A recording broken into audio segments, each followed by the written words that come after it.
আসসালামু আলাইকুম। যেই ভুলগুলো করলে কুরবানি হবে না।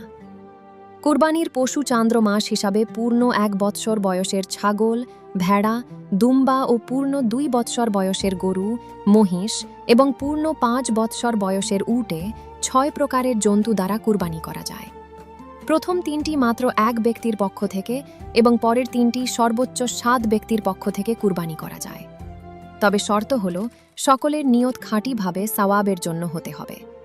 7 শরিকের কোনো একজনের নিয়ত যদি শুধু গোশত খাওয়ার জন্য হয় তাহলে কারো কুরবানিই আদায় হবে না।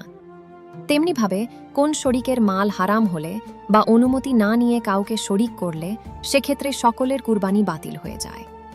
উল্লেখ্য যে ভেড়া ও দুম্বা যদি এমন হৃষ্টপুষ্ট হয় যে 6 মাসের বয়সেরটিও দেখতে 1 বৎসর বয়স্ক মনে হয় তবে এর দ্বারাও কুরবানি জায়ও আছে। কিন্তু বকরি বা ছাগলের জন্য এ হুকুম প্রযোজ্য নয়।